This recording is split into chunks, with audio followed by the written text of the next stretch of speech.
Hey, everybody. Welcome to opening night of SF Indie Fest. As you can see, things are a little bit different this year. We're all doing it in this virtual world.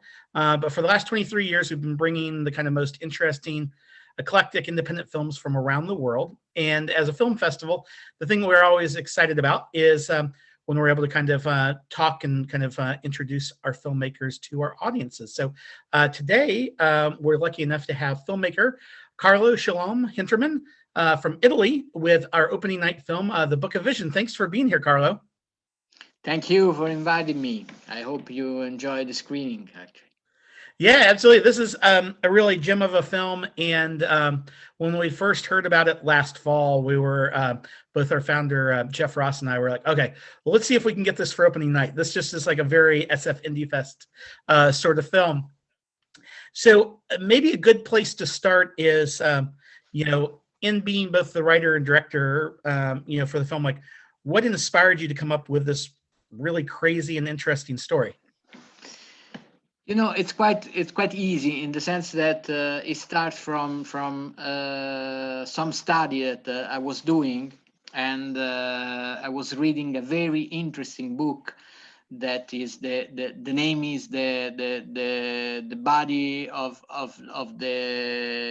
female as a public place, and it's a philosopher, Barbara Duden, who was talking about the body of the woman body as something that everybody talk about, even if when it's not related with a woman.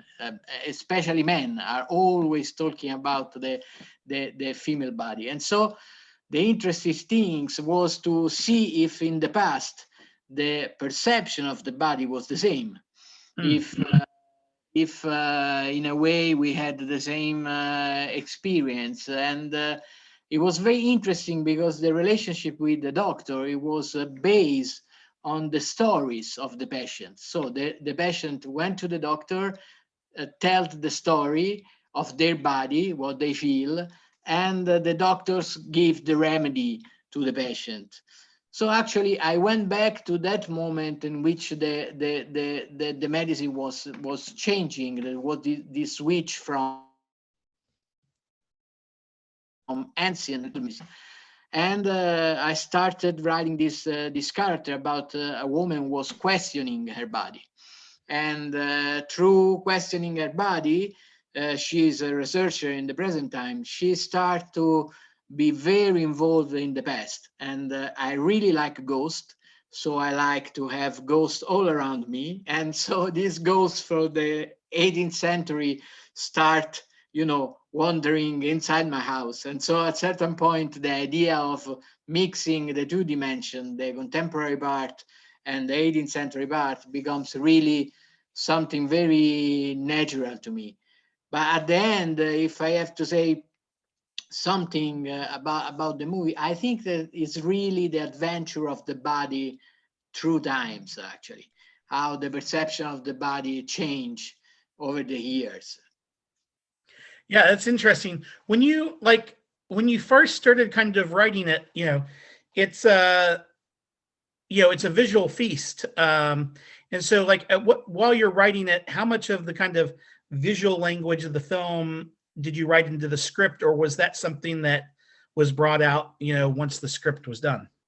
It is always there. I always start from images. Actually, when I write a movie, I have always the first image of the movie and the last image of the movie, and Hmm. then I fill the gap in between. And basically, I try to do a very mimetic writing, in the sense that I really try to find the right word in the script to have already an image, to already have an image on the page, actually, which is for me is very exciting, because actually nowadays we are talking about independent cinema. So you know better than me that you spend a lot of time trying to produce your film. And so if you don't enjoy the process of the writing, the process of putting together the movie on the paper, it's really frustrating. So I try to have those images already on the page. And then I work a lot storyboarding the movie. Hmm. And I work always with two very talented storyboard artists.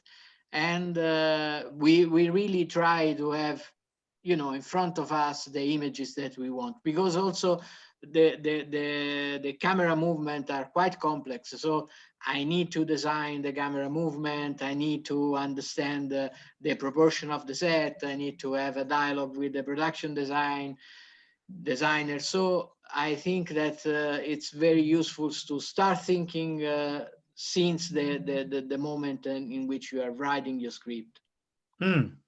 Well, actually, that raises a kind of an interesting question. Is that, as I kind of described before, is that the film is the visual language is very lush, and there's obviously a lot of care that's been spent in the costume design and the production design. And so, how much of these were kind of real life sets and versus things that you and your team had created?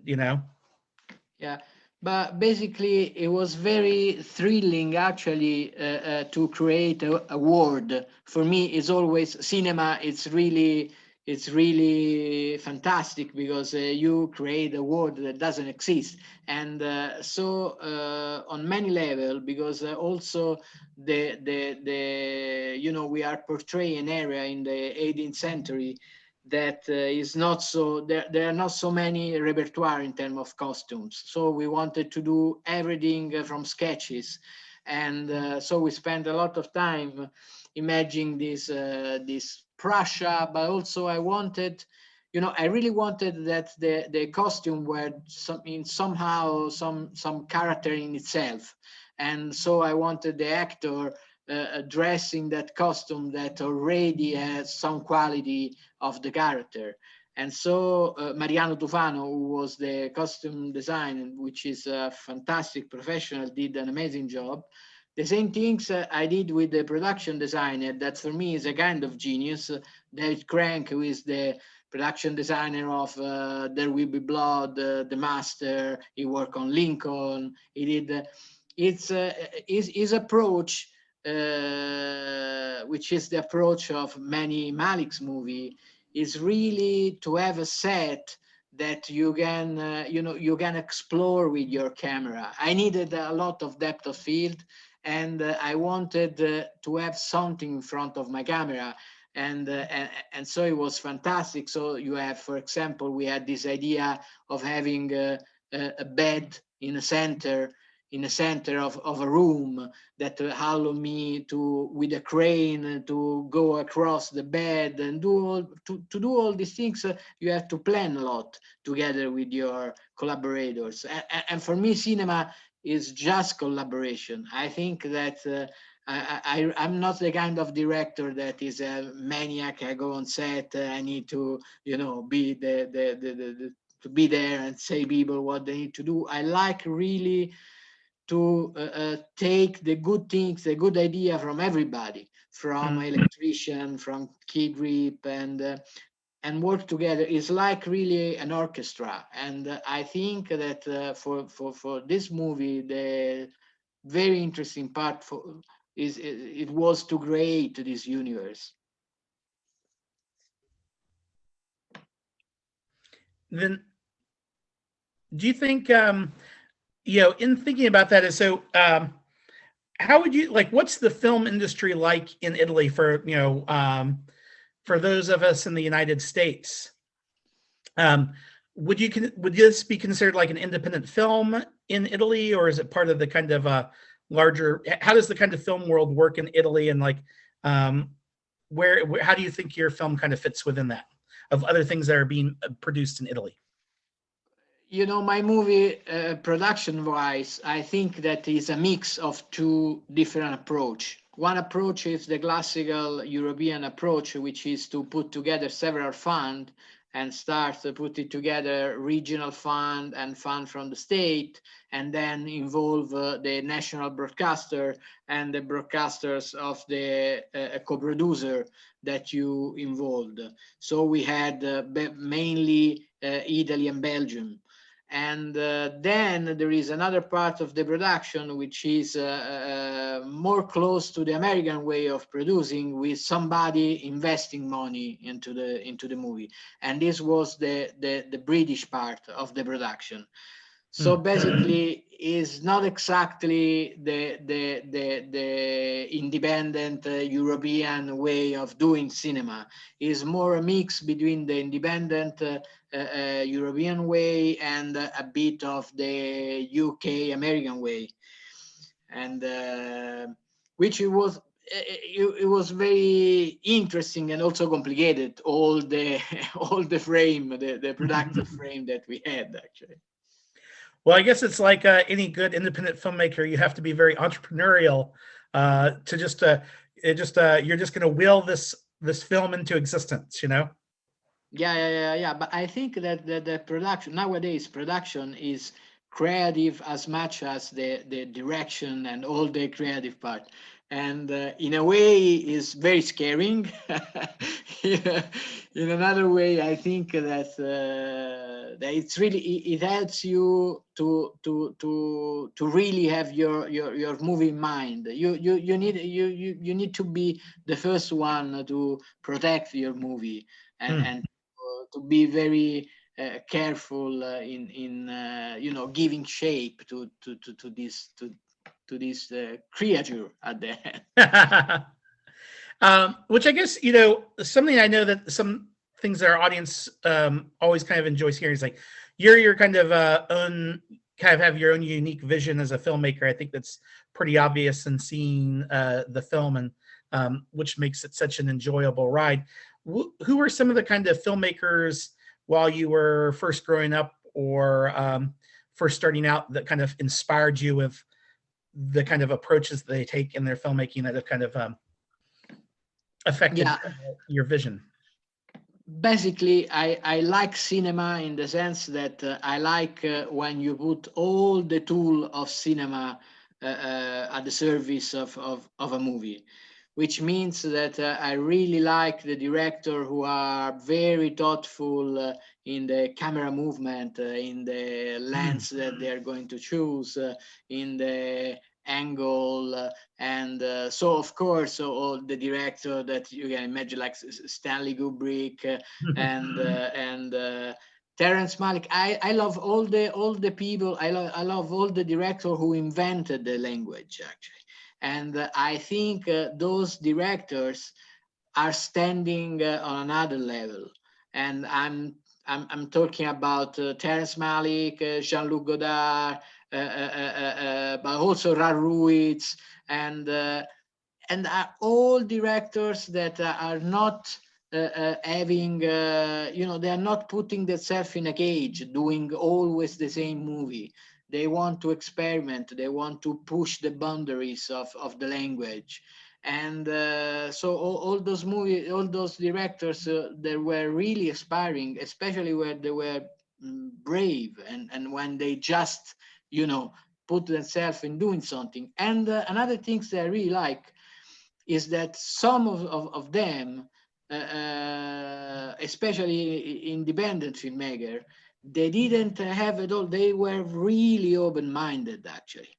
And I always remember an interview to John Cassavetes about E.T., and the interviewer would say, you can say that is a terrible movie, it's a very commercial movie, you are doing independent movie, how you can like this movie? And Cassavetes say, E.T.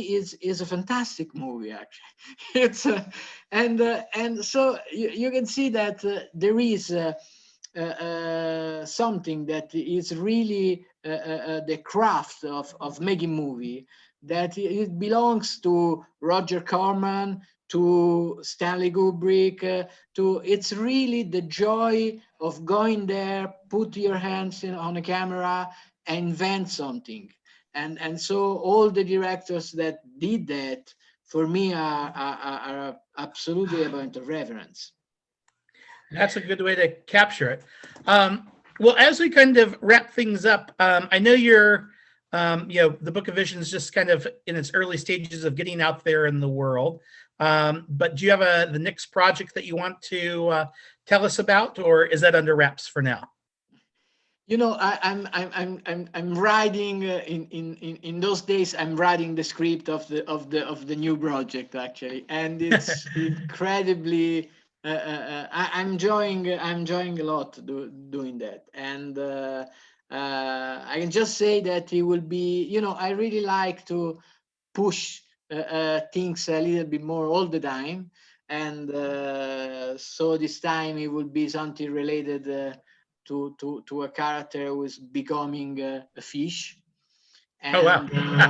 and and in a way I'm imagining all the consequence of this, all the people that are around that, and it's something really fascinating actually, and all the time that I write a movie, I really try to imagine the technique that I will use, and I like to mix different technique, and so now I'm in the process of hopefully I will finish the script soon, and I'm in this process of imagining all the implication of what I'm writing. Well, it seems like you definitely haven't boxed yourself in with this next film, and I think we'll all be looking forward to the future films that you make. Thank you again for joining us, Carlo. Really excited to have your film as part of SF Indie Fest. And for the audience out there, after you see this movie, please share about it on social media and let people know that you saw this really interesting film and got a chance to hear Carlo talk, and we'll get a chance to follow his efforts in the real world. So thanks again and have a great day. Thank you. Most definitely. Thank you for having me.